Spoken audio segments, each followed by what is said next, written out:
l'invité de la matinale. KTO Radio. Le Grand Prix catholique de littérature délivré la semaine dernière à Paris, son prix pour l'édition 2025. Et c'est le livre À l'amour que vous aurez les uns pour les autres, écrit par Emmanuel Tourpe aux éditions Artege, qui est le lauréat. On reçoit ce matin le président de l'association des écrivains catholiques de langue française qui remet ce prix, Jean-Marc Bastière. Bonjour. Bonjour. Merci d'être avec nous. Ce matin, vous êtes également journaliste, critique littéraire et écrivain. Je voudrais évoquer avec vous également l'importance de la lecture et de la place de la littérature chrétienne dans un contexte croissant de baisse de la pratique de la lecture. On va le développer plus tard, mais débutons par ce lauréat 2025, À l'amour que vous aurez les uns pour les autres. Que raconte ce livre, dites-nous ? Eh bien, ce livre, en fait, c'est un livre qui nous ramène en fait à l'essentiel pour les chrétiens, qui est celui de l'amour. Avant toute réforme de l'Église, il y a une révolution de l'amour, avec ce commandement central qui est dans les évangiles, précisément dans l'évangile selon saint Jean, à l'amour que vous aurez les uns pour les autres, on vous reconnaîtra comme mes disciples. Et donc Emmanuel Le Tourpe, avec vraiment une belle écriture, une écriture ardente, revient à cet essentiel qui est celui de l'amour fraternel, en fait, qui émane directement en fait de la Trinité, enfin qui est réciprocité, amour, Dieu est amour. Donc ça me paraît, ça nous a paru important d'en venir à ce principe essentiel, fondamental, à cette source en fait. C'est cet aspect qui a particulièrement plu au jury cette année ?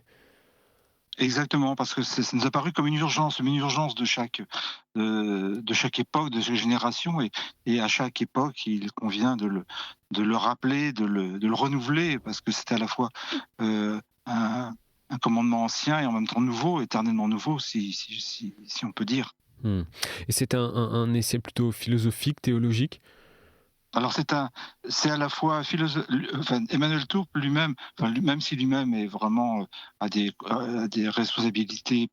Il a travaillé dans l'audiovisuel, il travaille toujours dans l'audiovisuel, à France Télévisions, chez Arte, dans les programmes. Mais lui-même, il est docteur en philosophie. Il est philosophe et théologien, donc il y a un aspect théologien, mais en même temps avec spirituel, c'est-à-dire c'est à la fois profond, dense, et en même temps la lecture en est aisée. Ça se lit vraiment d'une traite. Vous parlez de lecture, Jean-Marc Bastière, selon une étude commandée par le Centre national du livre en début de semaine. Près d'un tiers des Français déclarent adorer la lecture. Jusque-là, bon signe, oui, mais l'état des lieux reste préoccupant. Le temps de lecture, lui, baisse. Moins d'un Français sur deux lit au quotidien. Jean-Marc Bastière, c'est une tendance de fond qui se poursuit là ? C'est une tendance, je dirais, c'est à la fois une tendance de fond, puisque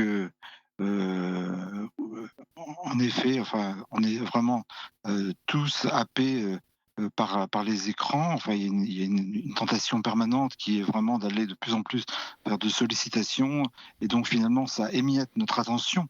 Et sans attention, sans continuité, on ne peut pas vraiment lire, apprécier tout ce qu'il y a dans la lecture.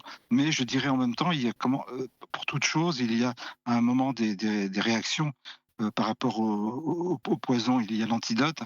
Et moi, c'est vrai que, par exemple, quand on est dans les transports, j'ai remarqué, souvent je suis dans le train, dans les transports, il y a quelques années, c'était vraiment, les livres peu à peu disparaissaient, mais là, depuis quelques temps, je m'aperçois que les livres reviennent. Il y a de plus en plus de personnes qui lisent des livres. Alors, c'est pas une majorité, mais c'est quand même c'est comme le printemps, c'est quelque chose qui est en train de poindre. Et donc, c'est pas une tendance n'a jamais absolue, heureusement. Il faut pas être, si je vous entends bien, il faut pas forcément être pessimiste par rapport à ce constat. Si on en a conscience et qu'on prend et qu'on réagit et qu'on prend les mesures qu'il faut, je pense qu'il faut pas être totalement pessimiste. Même un certain optimisme me paraît de raison, malgré tout. Qu'est-ce qui explique néanmoins cette dégringolade de la lecture selon vous ? Vous avez parlé des écrans, pour vous c'est vraiment l'impact prioritaire ? Oui, parce que tout est fait dans les réseaux sociaux. Moi, pour finalement tout de suite être obéir à la sollicitation et après ça on finit par avoir une forme de dépendance. Donc voilà, il y a des mécanismes vraiment, heu psychologiques, voilà, qui entrent en ligne de compte. Il faut être très conscient par rapport à tout ça parce que c'est très voilà, il y a un piège, subtil, on a une tendance à la moindre sollicitation à répondre et à se couper de ce que l'on fait.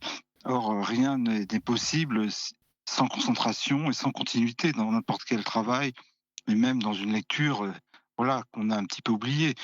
Souvent la lecture, vient d'une forme d'ennui au départ et peu à peu on rentre dans un autre univers et voilà, il y a toujours un petit effort, je dis pas un grand effort, mais et et et après la lecture devient une passion, mais si on se coupe de ce mécanisme, eh bien on risque peu à peu, de façon, insidieuse, de se couper de ce qui fait vraiment le fruit et la fécondité de la lecture. Mmh. Et par quoi passe une éducation à la lecture pour, inciter en tout cas, les petits comme les grands à lire? Eh bien, trouver des plages de temps, où l'on ne fait pas où on lit, et on n'est pas sans cesse avoir un téléphone à portée de main, pour, voilà, qui finalement, où la facilité finit par l'emporter. Donc c'est toujours pareil, c'est une question de facilité et même comme vous dites, c'est pas que les petits, c'est aussi les grands Mmh. et les adultes qui se font avoir et on en a conscience, mais on en a de plus en plus conscience. Ouais, dans cette étude, hein, toutes les générations, hein, sont concernées. On s'intéresse souvent aux jeunes et leur temps d'écran, mais également les parents et même les grands-parents, hein, sont concernés.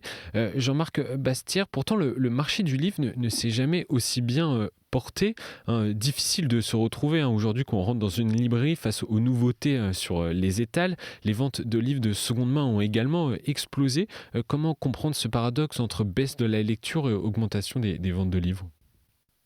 Bah, je dirais c'est plutôt une bonne nouvelle et c'est vraiment effectivement, comme vous dites, un paradoxe. Je pense il y a vraiment une partie, peut-être minoritaire, mais une minorité, importante de lecteurs, en fait et de lectrices. Parce qu'il y a aussi les lectrices, sont à la pointe, hein.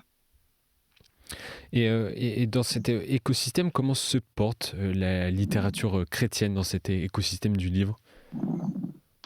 Alors écoutez, la littérature chrétienne, ça fait partie d'ailleurs de la littérature.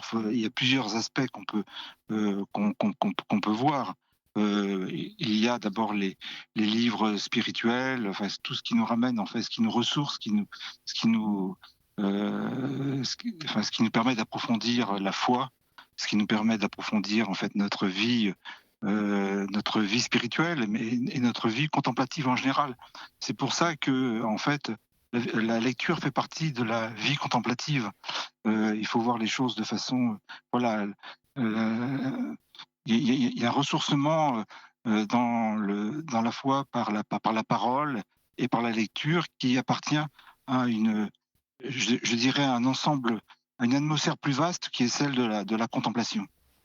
Et pour un écrivain catholique plus particulièrement, que vous êtes, comme d'autres auteurs forcément, Jean-Marc Bastière, que représente tout simplement cet acte d'écrire?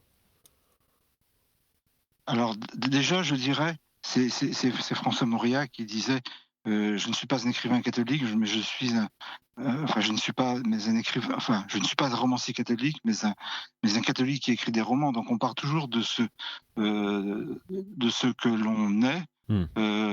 et donc en fait, de se donner totalement, avec toute notre personnalité, y compris dans la méditation de la parole.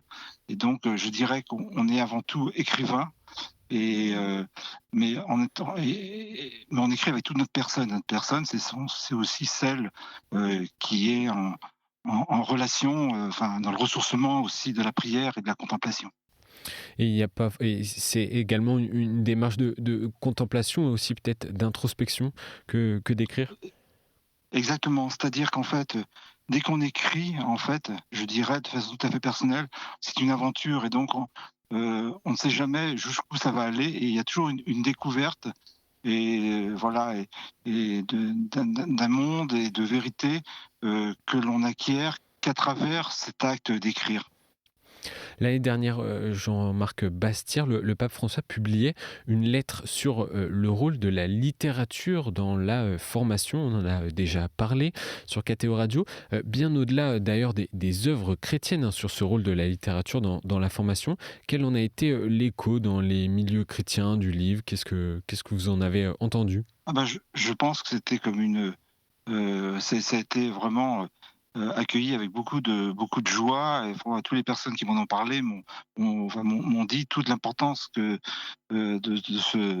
cet écrit du pape, puisque c'est l'impression d'être compris en tant qu'écrivain, auteur. Donc je pense que ça a été vraiment ressenti avec beaucoup de joie, beaucoup de joie. Parce que, et comme vous dites, la littérature, c'est un ensemble, voilà, ça appartient à l'ensemble de la contemplation. Et cette contemplation absolue qu'on a par les Écritures, ça fait partie d'une atmosphère, en fait, plus générale. Hmm.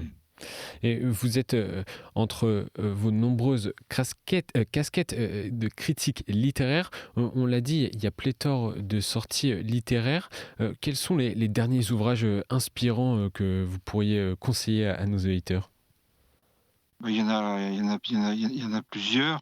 Alors je dirais simplement le l'ouvrage qui a eu le prix Renaudot Essai de Sébastien Lapaque, ça s'appelle «Échecs et maths au paradis», qui est sur la rencontre, l'ultime rencontre de Georges Bernanos au Brésil avec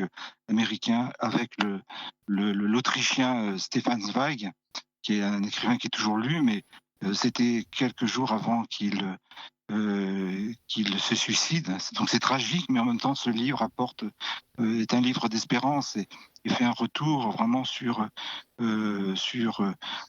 cette rencontre et sur ce qu'a vécu en fait Stefan Zweig. Et donc c'est un ouvrage que j'ai trouvé très fort de ce point de vue-là.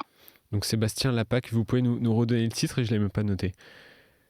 Oui, c'est «Échecs et maths au paradis». Échecs et maths au paradis de Sébastien Lapaque. Merci Jean-Marc Bastière pour ce conseil lecture et pour cet éclairage sur aujourd'hui le constat autour de la lecture en France et de la littérature catholique, de la littérature chrétienne. Je rappelle le nom également du livre primé en 2025 par le Grand Prix de littérature catholique, À l'amour que vous aurez les uns pour les autres, écrit par Emmanuel Tourpe aux éditions Artege. Bonne journée à vous, Jean-Marc Bastière.